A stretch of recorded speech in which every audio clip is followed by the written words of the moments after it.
Olá, meu amigo, minha amiga, meu irmão, minha irmã, todos bem? Vamos dar continuidade então à leitura do livro de Lucas. Estamos no capítulo 3, para ver se tudo que é praticado, né, e até a intenção de ir nesses lugares tem respaldo aqui nos evangelhos, tá certo? Até agora não vimos respaldo nenhum, a não ser aquela passagem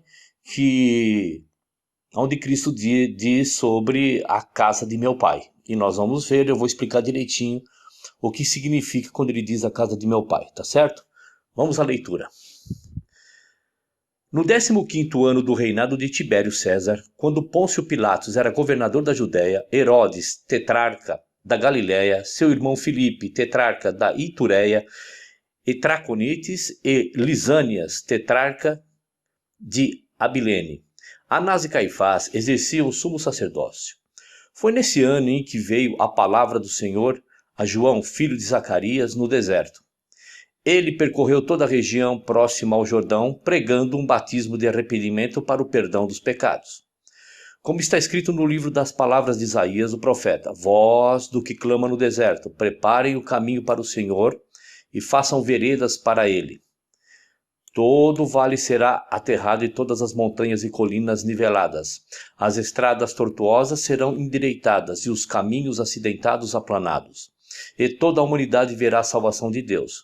João dizia às multidões que saíam para serem batizadas por ele: Raça de víboras, quem lhes deu a ideia de fugir da ira que se aproxima?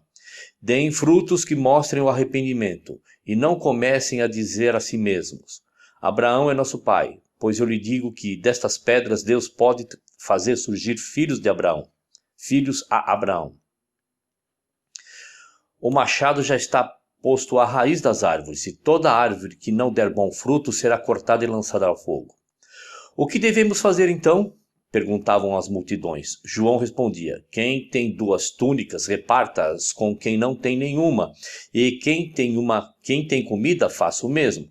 Bom, então olha só, então as pessoas perguntaram o seguinte: bom, se nós estamos perdidos, o que nós devemos fazer? E João então disse o seguinte: então agora vocês vão começar a construir denominações, tijolo por tijolo, construir templos, organizar pessoas para ficar ali dentro. Vocês vão ter agora um pastor, um padre, um ancião, um bispo, um guru, sei lá o quê. E todo mundo agora vai ficar sentadinho lá ali no banco e ele vai falar: levantem, vocês vão levantar, sentem-se, vocês vão sentar, ajoelhem-se, vocês vão se ajoelhar. É isso que João falou? Vamos repetir, para ficar bem gravado o que era necessário fazer. Quem tem 2 túnicas, reparta-as com quem não tem nenhuma, e quem tem comida, faça o mesmo. Amor ao seu semelhante. Verso 12. Alguns publicanos também vieram para ser batizados. Eles perguntaram: Mestre, o que devemos fazer? Ele respondeu: Não cobrem nada além do que lhe foi estipulado. Agora os publicanos também queriam saber o que devia fazer. João mandou eles para o templo? Mandou eles ter a ideia de construir templo? Não. Está dizendo para aqueles publicanos para não serem ladrões, para cobrar somente o que é justo, amar o seu semelhante. Verso 14. Então alguns soldados lhe perguntaram: E nós, o que devemos fazer? Ele respondeu: Não pratiquem extorsões, nem acusem ninguém falsamente, contentem-se com o seu salário. Olha, mais uma vez João Batista, não mandando ninguém ir para templo, construir templo. Né? João está orientando os soldados a quê? A terem misericórdia, compaixão e amor pelo seu semelhante.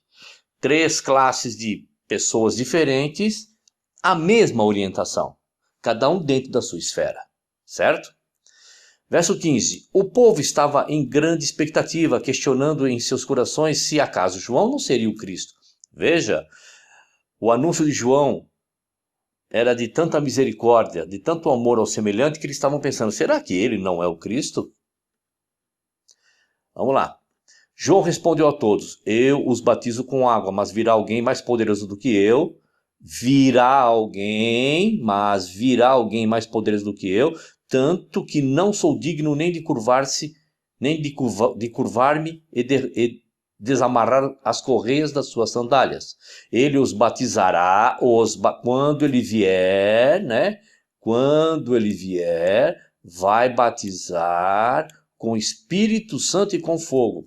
Aquela mesma ideia, se você continua se submetendo ou orientando alguém a se submeter ao batismo nas águas, o de João Batista, significa que a pessoa publicamente está dizendo: aquele que haveria de vir, não veio. Vamos lá. Verso 17. Ele traz a pá em sua mão, a fim de limpar sua eira e juntar o trigo em seu celeiro, mas queimará a palha com fogo que nunca se apaga. E, com muitas outras palavras, João exortava o povo e lhe pregava as boas novas. Todavia, quando João repreendeu Herodes, o tetrarca, por causa de Herodias, mulher do próprio irmão de Herodes, e por todas as outras coisas más que ele tinha feito, Herodes acrescentou a todas elas a de colocar João na prisão. Quando todo o povo estava sendo batizado, também Jesus o foi. E, enquanto ele estava orando, o céu se abriu, e o Espírito Santo desceu sobre ele em forma corpórea, como pomba. Sobre isso aqui nós já falamos também, né? O Cristo se submeter a um batismo de arrependimento de pecado e o Espírito do Pai descendo, né? O poder do Pai visto de uma forma corpórea, indo exatamente na contramão do mandamento. Então veio do céu uma voz: tu és o meu filho amado, em ti me agrado. Jesus tinha cerca de 30... Deixa eu só voltar um pouquinho aqui. Vamos tentar raciocinar. Que sentido tem o Espírito Santo do Pai se apresentar de uma forma corpórea através de uma pomba e agora vê uma voz do céu dizendo: esse é meu filho amado? É lógico que os trinitarianos vão dizer o seguinte: aí está a Trindade, o Filho, o Espírito Santo e o Pai, né? Só que se você assistir a sériezinha lá, uma grande série sobre a Trindade aí no meu canal, você vai ver que isso daí está completamente fora da sua contextualização. Vamos lá. Verso 23. Jesus tinha cerca de 30 anos de idade quando começou o seu ministério. Ele era, como se pensava, filho de José, filho de Eli, filho de Matate, e assim vai. A genealogia de Jesus lá em Mateus começa desde Deus e chega até José, mas passa por Maria. Aqui está ao inverso, tá? Está indo desde Jesus para chegar até Deus. Só que um detalhe, aqui não aparece Maria. Isso é claro, né? O Cristo tinha que vir da linhagem de Davi, né? Da linhagem da tribo de Judá. Maria era prima de Isabel, casada com o sacerdote Zacarias. E para ser sacerdote tinha que ser da tribo dos levitas. E para ser casado tinha que ser casado com uma mulher da sua tribo, Levi. Consequentemente, Maria, prima de Isabel, levita. Então a descendência de Judá tinha que passar por José, sêmen de José. Tá certo? Então eu não vou ler tudo isso aqui, porque a genealogia não muda absolutamente nada o nosso entendimento, tá? E termina aqui de uma ordem contrária de Mateus em Deus. Vamos para o capítulo 4. Jesus, cheio do Espírito Santo, voltou do Jordão e foi levado pelo Espírito ao deserto, onde durante 40 dias foi tentado pelo diabo. Não comeu nada durante esses dias e ao fim deles teve fome. O diabo lhe disse: se você é filho de Deus, manda esta pedra que se transforme em pão. Jesus respondeu: está escrito, nem só de pão viverá o homem. Verso 5. O diabo o levou em um lugar alto e mostrou-lhe num relance todos os reinos do mundo. Ele disse: eu lhe darei toda a autoridade sobre eles e todo o seu resplendor, porque me foram dados e posso dá-los a quem quiser. Então, se você me adorar, tudo será seu. Jesus respondeu: está escrito, adore o Senhor, o seu Deus, e só a ele preste culto. Verso 9. O diabo o levou a Jerusalém, colocou-o na parte mais alta do templo e lhe disse: se você é o filho de Deus, jogue-se daqui para baixo, pois está escrito, ele dará ordem aos seus anjos a seu respeito para lhe guardarem. Com as mãos eles os segurarão, para que você não tropece em alguma pedra. Jesus respondeu, dito está, não ponha à prova o Senhor seu Deus. Tendo terminado todas essas tentações, o diabo deixou até a ocasião oportuna. Deixa eu só parar um minutinho aqui. Bom, primeiro, né, eu tenho aí no meu canal sobre a ideia da Terra ser plana e não esférica, né? Aqui eles pegam uma passagem aqui, deixa eu ver aqui ó, o verso 5. O diabo levou a um lugar alto e mostrou-lhe em relance todos os reinos do mundo. Então os terraplanistas pegam também esta parte e diz assim, ó, tá vendo? Ó, ele está vendo todos os reinos do mundo, então a Terra é redonda feito uma pizza, ela é plana. Puxa vida, né? Que falta de contextualização aqui, no caso. Outra coisa, se eu tenho que levar na literalidade, ou seja, é literal que o Cristo está vendo, foi apresentado a Cristo todo o planeta de uma maneira plana, de que maneira que Cristo foi levado de um lugar para o outro? De helicóptero? De avião? Num salto igual o Hulk? Ou voando igual o Superman? Compreende que nós temos que tomar muito cuidado com o que lemos aqui na Bíblia? Agora, outra coisa que quero falar aqui. Então, significa que quando o diabo pega Cristo, quando o diabo pega o Cristo e pega feito um João bobo, feito um idiota, e leva para lá, e traz para cá, e leva de lá de novo, você acredita realmente que o Cristo, o ungido, o prometido, o nosso Salvador, se submeteria a um certo diabo literal, pessoal, para fazer esse tipo de coisa com ele? É claro que não, né? É claro que não. É só um conceito. Mais uma vez, no meu canal eu tenho essa série aí sobre verdades que nunca irão te contar, vai ficar muito claro sobre esta passagem também.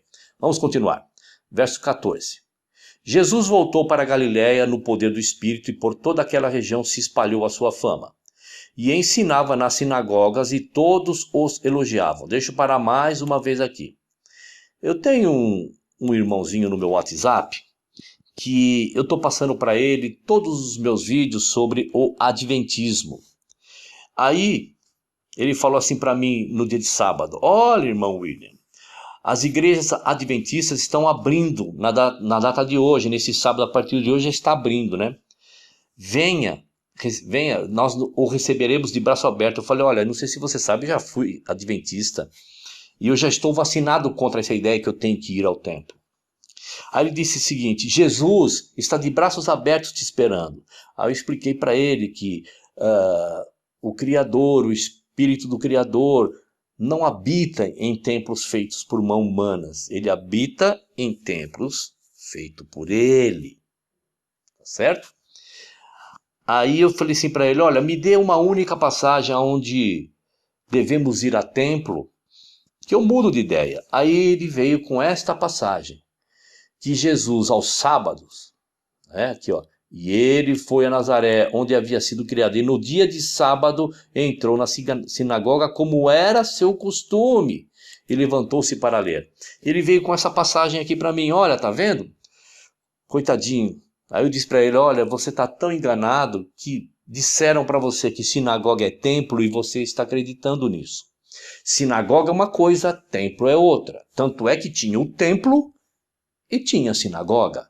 Sinagoga não é templo, templo não é sinagoga. Ele ia na sinagoga ao dia de sábado, como era o seu costume, por quê? Vamos lá. Porque qual é o dia em que os hebreus, os judeus, cessam as suas atividades? É o sábado, não é? Então ele ia na sinagoga como costume, aos sábados, quando as pessoas não estavam fazendo nada, para ensinar, porque sinagoga é casa de estudo, não é templo com rituais. Né? Aí eu pedi para ele, olha, continue, continuo aguardando uma passagem.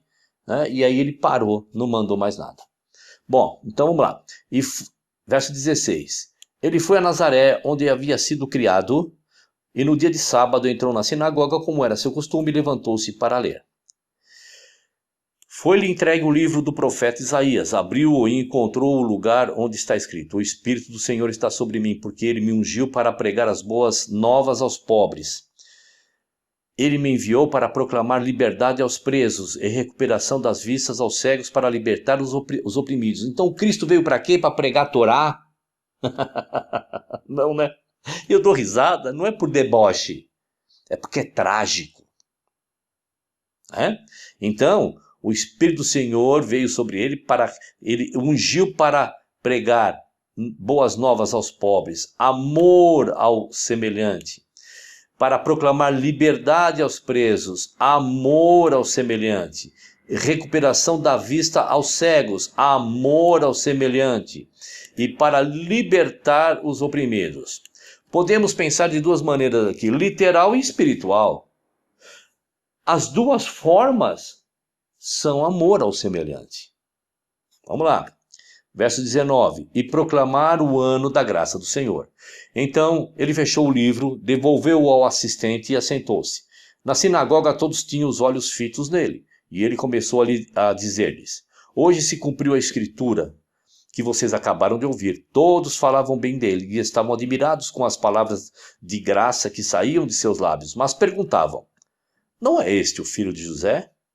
Jesus lhes disse: É claro que vocês me citarão esse provérbio: Médico, cura-te a ti mesmo. Faze aqui em tua terra o que ouvimos que fizesses em Cafarnaum. Verso 24. Continuou ele: Digo-lhes a verdade. Nenhum profeta é aceito em sua terra. Asseguro-lhes que havia muitas viúvas em Israel no tempo de Elias, quando o céu foi fechado por 3 anos e meio e houve uma grande fome em toda a terra. Contudo, Elias não foi enviado a nenhuma delas, senão a uma viúva de Serepta, na região de Sidom. Também havia muitos leprosos em Israel no tempo de Eliseu, o profeta. Todavia, nenhum deles foi purificado, somente Naamã, o sírio. Todos os que estavam na sinagoga ficaram furiosos quando ouviram isso. Levantaram-se, expulsaram-no da cidade e o levaram até o topo da colina sobre o qual fora construída a cidade, a fim de atirá-lo precipício abaixo. Mas Jesus passou por entre eles e retirou-se. Então ele desceu a Cafarnaum, cidade da Galileia, e no sábado começou a ensinar o povo. Parar um minutinho mais aqui, para você ver, né? O Cristo foi a Cafarnaum, na sinagoga, ensinar, né, de que ele era o esperado. Pegaram e quiseram matar, ele saiu de lá, voltou novamente para Cafarnaum e dentro da sinagoga lá, na cidade, foi pregar novamente, tá? E começou a ensinar. Vamos lá. Todos ficaram maravilhados com o seu ensino, porque falava com autoridade. Na sinagoga havia um homem possesso de um demônio, de um espírito imundo. Ele gritou com toda a força. Parar mais uma vez aqui, para mostrar para vocês que sinagoga e templo são coisas completamente diferentes. Vamos lá. Então, aonde que tinha um homem possesso imundo? Na sinagoga. E não no templo. Repararam? Como é diferente?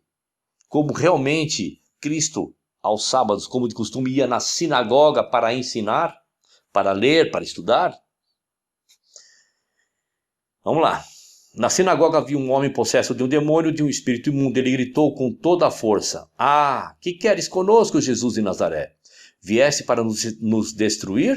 Sei quem tu és, o Santo de Deus. Jesus o repreendeu e disse: Cale-se e saia dele.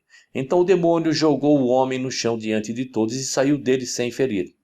Todos ficaram admirados, diziam uns aos outros: Que palavra é esta?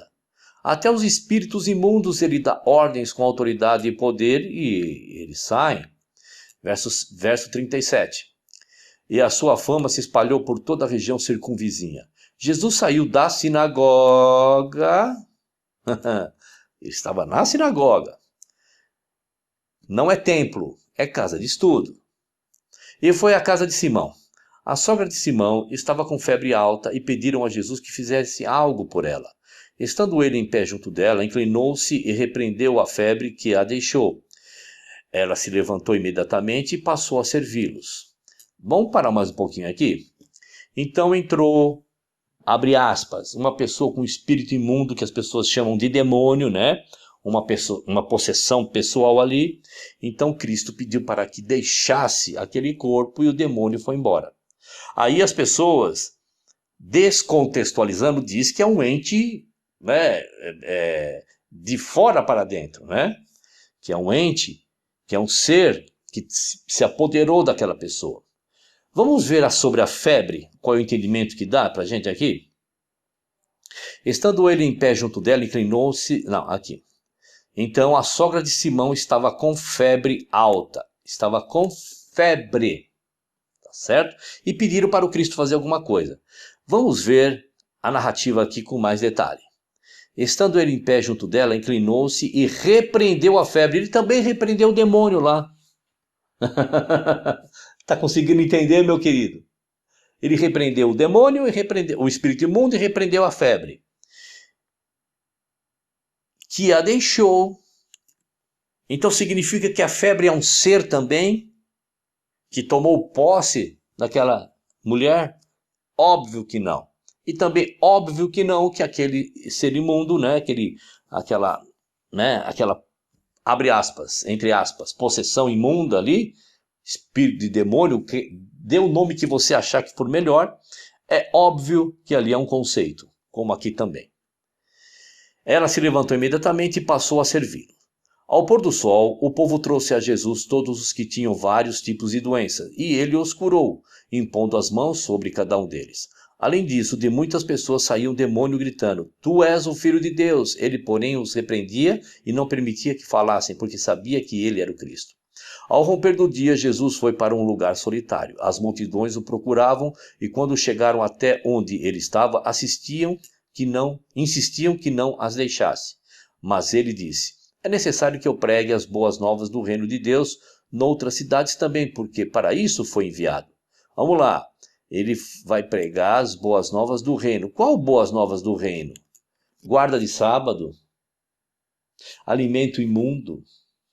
Construir templo? Ficar debaixo de autoridade pastoral, eclesiástica, ancianato, diaconato, padre? É isso que o Cristo veio pregar? É desse Cristo que você é discípulo? E continuou pregando na sinagoga da Judéia. Muito bem, meu querido. Minha querida, meu irmão, minha irmã, meu amigo, minha amiga, terminamos aqui o capítulo 4 de Lucas. E, mais uma vez, não há nada que possamos entender que devemos ter essas práticas, né, e de construção de templo e tudo mais. Um abraço, dá um like, se inscreva, aciona o sino e compartilha este vídeo. Tá bom? Até o próximo capítulo.